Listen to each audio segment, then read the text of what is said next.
I'm pretty sure you've experienced something like this. You're chatting with a friend about a big change that you've made, like starting over in a new place, ending a relationship, or changing careers. And your friend's response was, "Wow, that sounds like a lot. How do you feel about it?" Or, "How are you handling it all?" This question isn't a question about the decision you made or the logistics. It's about you, the internal changes and personal growth you've experienced, like shifting your mindset, letting go, or experiencing something new. In a previous lesson, we focused on the language for making those big decisions. But in today's lesson, it's about that next layer, how to talk about what has changed inside you. By the end of this lesson, you'll know 12 powerful phrasal verbs that help you express personal growth in English. Whether you're navigating a difficult transition, letting go of old patterns, or slowly becoming more of the person you want to be. By the end of this lesson, you'll walk away with the language you need to describe all of that in English. So let's start with the first step in personal growth: new beginnings. Sometimes a new beginning is something you choose because you're ready for something different.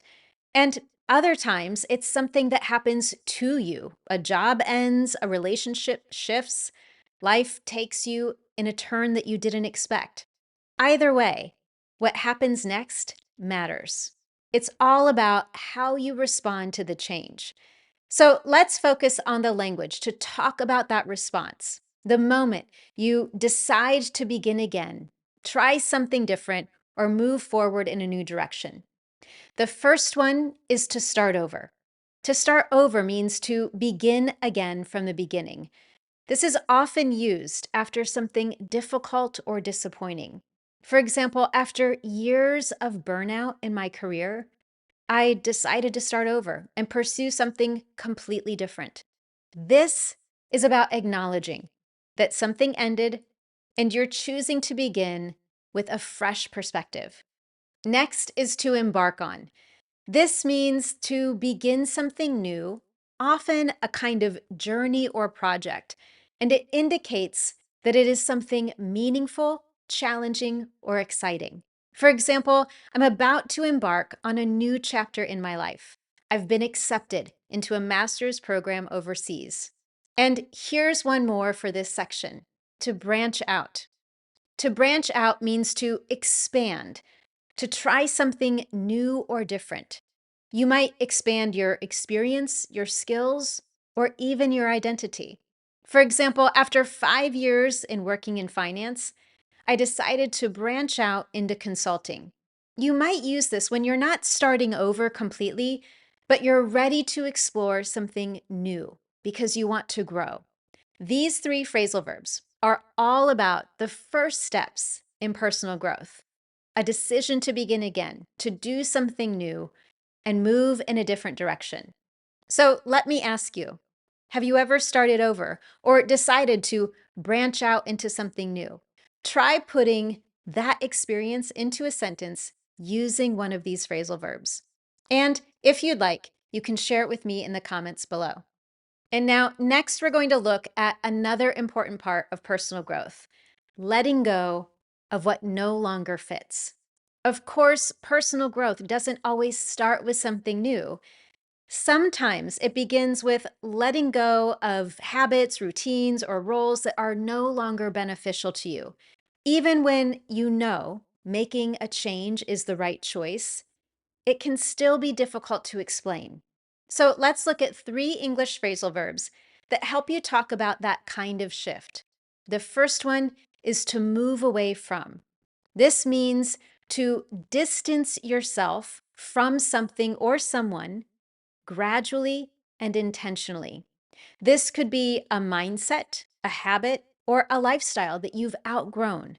For example, I've been trying to move away from always needing to be productive and give myself more time to rest. Using this shows a conscious shift, a steady change, not a sudden break. But next is to break away from. This phrasal verb is stronger and more powerful. To break away from something means to forcefully separate or reject it, especially if it's been limiting or unhealthy. For example, she finally broke away from the stresses of her current job to pursue a new career. We often use this when the change we need to make takes courage, like when you're stepping out of your comfort zone or stepping out of something that has held you back. And now to back out of. To back out of means to withdraw from a decision, a plan, or a commitment because it no longer feels right. For example, I was going to accept the job, but I backed out of it at the last minute. It just didn't align with what I want. This phrase is especially useful when you've changed your mind and you're trying to explain why. What I love about these phrasal verbs is they help you describe the moment when you knew this isn't working for me anymore. It's time to let go and make space for something new. So, again, take a moment to practice. Have you ever moved away from a belief or a routine that was no longer beneficial to you?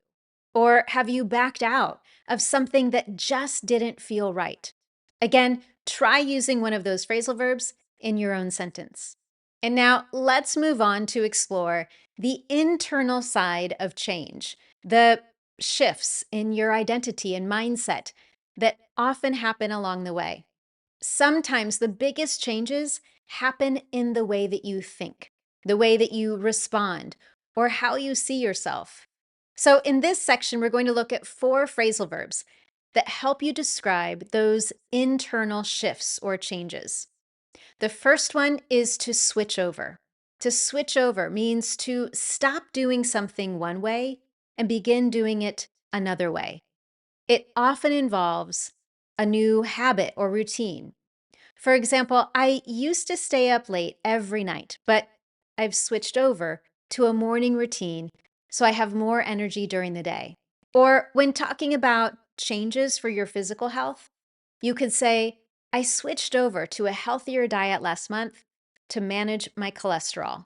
This phrasal verb is helpful when talking about a clear shift or change, one that's helped you feel or live differently. Now, here's one that's similar. The only thing that's different is the preposition, and it slightly changes the meaning to shift into. This means to gradually move into a new way of thinking, behaving, or being. It's less about habits and more about identity. For example, the book helped me shift into a new perspective on sustainable living, and it inspired me to make some changes to my daily habits. Again, this phrase helps you describe that personal evolution, something that changes over time. And now let's look at to break through. This means to overcome something that has been holding you back, like fear, doubt, or an old belief. For example, I finally broke through my fear of speaking up at work, and I shared my idea in a meeting. It's a powerful phrase and one that highlights a big turning point. And I have one more to add here, to lean into. To lean into something means to embrace it, especially if it's uncomfortable, challenging, or new. For example, instead of avoiding the change, I decided to lean into the uncertainty and see what it could teach me. These 4 phrasal verbs in this section are all about the shifts that others might not see, but you feel them deeply. They're about the way that you show up in your life with more clarity, courage, or awareness. I want to stop for just a moment and look at how we might use a few of these phrasal verbs in a real conversation. So imagine you're talking to a friend and describing the most recent changes that you've made to your lifestyle.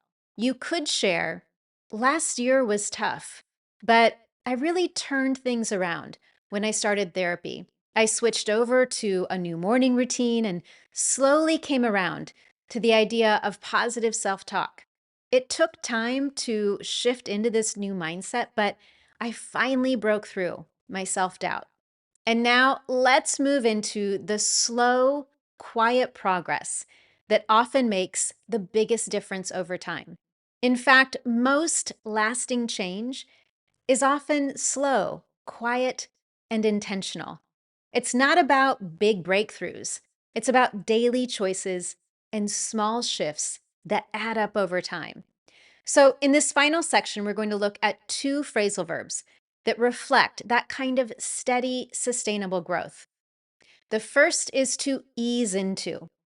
To ease into something means to enter it gradually, without pressure or urgency. And it's useful when you're adjusting to a new routine, lifestyle, or situation. For example, after years of working long hours, I've been trying to ease into a slower pace. This phrase helps you express that you're not forcing the change, but allowing it to happen naturally. And then the next one is to phase out.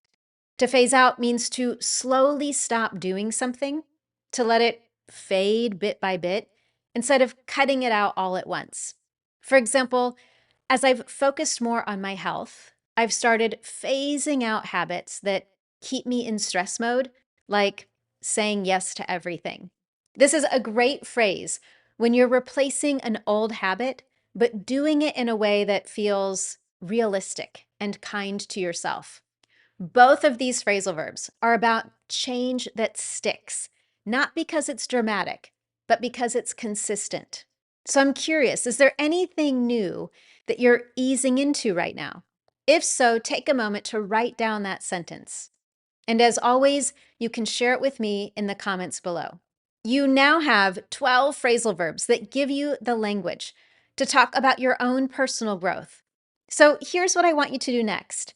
Think about a real moment in your life. It could be a recent one or sometime from the past when something changed. You let go of something. You tried something new. You shifted the way that you think or live. Choose 2 or 3 phrasal verbs from today's lesson and use them in a sentence about your own experience. As always, I encourage you to write them down and say them aloud. This process helps you to remember the new phrasal verbs so they're easier to use in your real life conversations. And if you want more guided practice with this kind of language, if you want real speaking practice with expert coaching and weekly support, that is exactly what we do inside the Confident Women community. If you'd love to learn more, simply visit speakconfidentenglish.com/community. I'll also leave a link in the notes below. Thank you so much for joining me today. And don't forget to subscribe or follow wherever you're listening or watching from today. Thank you again, and I look forward to seeing you next time.